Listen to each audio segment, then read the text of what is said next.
Vamos explorar as formas aterrorizantes que os faraós usavam para manter a ordem e punir seu povo. Empalamento. O Egito Antigo não era conhecido apenas por suas grandiosas pirâmides e cultura rica, mas também por suas punições brutais.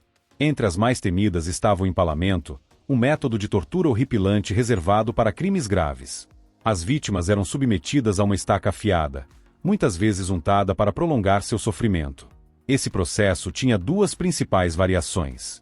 No empalamento vertical, o condenado era erguido e lentamente baixado sobre estaca, garantindo uma morte agonizante e prolongada. Na versão horizontal, a vítima era esticada e perfurada, seu corpo exposto como um aviso aterrorizante para os outros. Isso não era apenas um castigo, mas um verdadeiro teatro público projetado para instilar medo. Os egípcios até retratavam essas execuções em hieróglifos, eternizando-as na história. Embora hoje o empalamento pareça impensável, ele foi uma ferramenta de controle assustadora no sistema legal egípcio. Mas o empalamento não era o único pesadelo do Egito Antigo. Alguns relatos sugerem que eles também utilizavam ratos em uma forma particularmente cruel de tortura. Um recipiente cheio de ratos era colocado sobre o corpo da vítima e aquecido, forçando os roedores desesperados a cavar através da carne para escapar. O que você acha? Essas punições eram pura crueldade ou uma necessidade aterrorizante?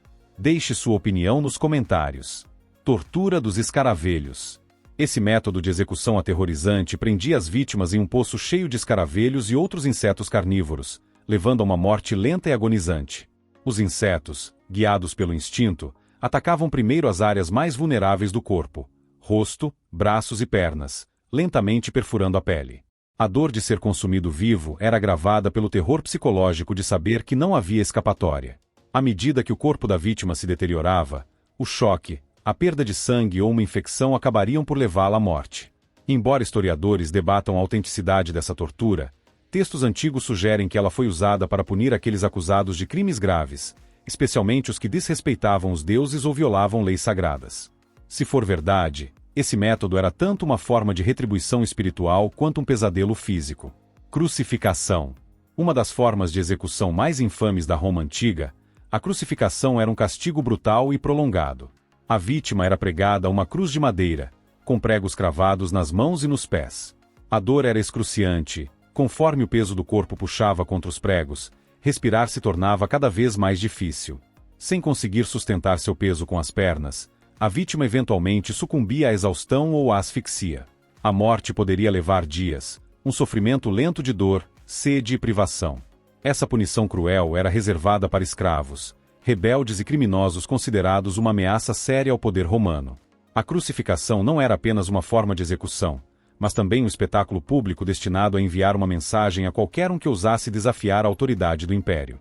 Talvez a crucificação mais famosa da história seja a de Jesus Cristo, cuja morte se tornou a base da fé cristã. Embora amplamente abolida no século IV, a crucificação continua sendo um dos símbolos mais marcantes da brutalidade da antiguidade. Alimentação dos crocodilos. Os antigos egípcios tinham uma afinidade especial pelos crocodilos, e em alguns casos, essas formidáveis criaturas se tornavam instrumentos de execução. Punições envolvendo crocodilos eram frequentemente reservadas para aqueles que haviam ofendido Faraó ou os próprios deuses. O condenado era lançado no Nilo, onde crocodilos aguardavam para devorá-lo. Essas criaturas aterrorizantes, com seus dentes afiados como navalhas e força imensa, despedaçavam qualquer um azarado suficiente para cair em suas mandíbulas. O crocodilo servia tanto como carrasco quanto como símbolo. Para os egípcios, o Nilo era um rio sagrado, repleto de vida e morte. Enviar alguém para encontrar o crocodilo não era apenas uma questão de punição, mas também de transmitir uma mensagem de que o próprio rio poderia tanto nutrir quanto destruir. Aqueles que se encontravam à mercê desses predadores de sangue frio tinham pouca chance de sobrevivência. O aperto mortal do crocodilo os arrastava para debaixo da superfície, onde se tornavam parte das sombrias profundezas do rio. Exílio em Rinukura.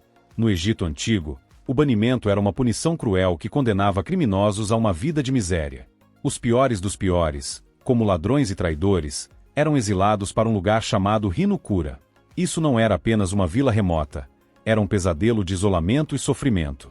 A cidade estava cheia de pessoas que não tinham mais nada a perder e nenhuma esperança de escapar. O ar era denso de desespero, e a água era um recurso escasso e contaminado, tornando a sobrevivência quase impossível. Não havia senso de comunidade, apenas medo e crueldade constantes. Alguns prisioneiros tentavam pescar nas águas turvas, enquanto outros, mais desesperados, recorriam a atormentar seus companheiros de exílio. Mas os egípcios haviam planejado tudo. Eles não queriam apenas punir, queriam quebrar o espírito humano. Para tornar a fuga quase impossível, os criminosos frequentemente eram desfigurados antes de serem enviados para lá. A punição mais comum era a remoção do nariz, tornando impossível que eles se misturassem à sociedade caso tentassem escapar. Ninguém deixaria de reconhecer um criminoso sem nariz. Esse ato grotesco não era apenas uma punição, mas uma lembrança permanente de seus crimes. Ataque de babuínos. No Egito Antigo, babuínos às vezes eram usados como uma forma aterrorizante de punição. Hieróglifos e obras de arte da época retratam cenas em que babuínos eram soltos sobre criminosos, atacando-os com brutal eficiência. Uma cena particularmente vívida da mastaba de Ti, datada da Quinta Dinastia, mostra uma figura de autoridade egípcia ordenando que um babuíno subjugasse um ladrão em um movimentado mercado. O criminoso, implorando por misericórdia, está indefeso enquanto o babuíno crava suas poderosas mandíbulas em sua perna, um ataque que simbolizava punição implacável. Essas representações sugerem que os babuínos não eram usados apenas para exibição, mas treinados especificamente para infligir dor e medo. Sua força e velocidade os tornavam criaturas formidáveis nas mãos daqueles que buscavam castigar seus desafetos.